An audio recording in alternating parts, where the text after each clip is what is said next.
Level 4, Sherlock Holmes. Copyright 2009 Compass Publishing. All rights reserved.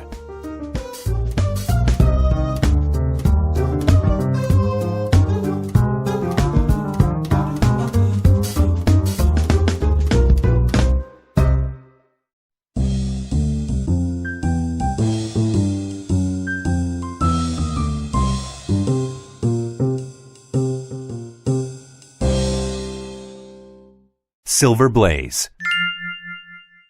Chapter 1. Morning at Baker Street.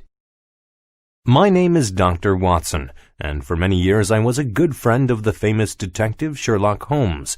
I kept a diary of his cases, and Silver Blaze is one of the first that I recorded. Sherlock Holmes and I shared a house together in London, England.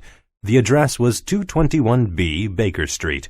Neither of us had a wife, so we employed a lady called Mrs. Hudson to do the cooking and cleaning of the house for us. This story began one morning in 1890.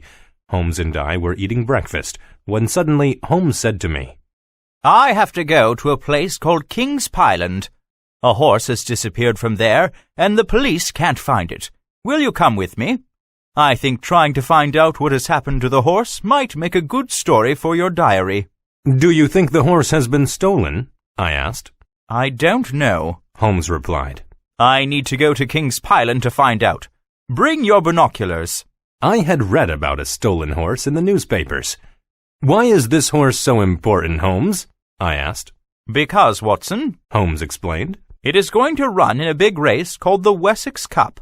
If it wins, a lot of people who have bet large sums of money on it will win a great deal. There are also people who don't want it to win." "Because they have gambled on another horse to win," I said. "Precisely, Watson. So let's go to Paddington Station and catch a train for Dartmoor."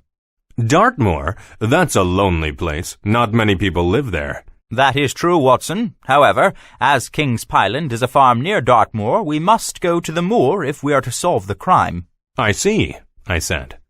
When we were on the train and sitting comfortably in our seats, Holmes began to tell me about the mystery.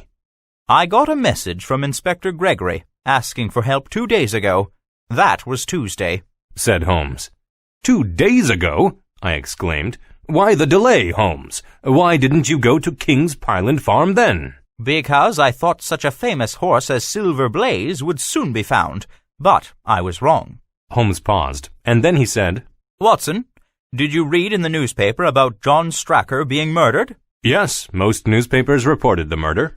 "Well, Watson, John Stracker was the man who was responsible for looking after the horse, training and exercising it. He was very good at his job, and Silver Blaze has won a lot of races and a great deal of money." "Who owns Silver Blaze?" I asked.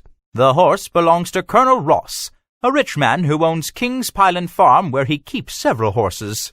"Did anyone help John Stracker look after Silver Blaze?" "He had 3 boys to help him. One of the boys guarded the horse at night. They were very careful because many people had bet on Silver Blaze to win, and if for any reason he couldn't run in the Wessex Cup, they would lose money." "I see," I said. "What happened when the horse disappeared?" "Not so fast, Watson. Let me tell you about the people at the farm. John Stracker was a good man who lived in a house near Silver Blaze's stable. He was a married man, but without any children. He employed a local woman to help his wife wash and cook. Her name is Edith Baxter. There are very few houses in the neighborhood, and the nearest town, Tavistock, is 2 miles west, along a lonely country road. 2 miles away in another direction is a bigger farm called Capelton, where there are also horses. This farm is owned by Lord Blackwater, and there is a man named Silas Brown who looks after the horses.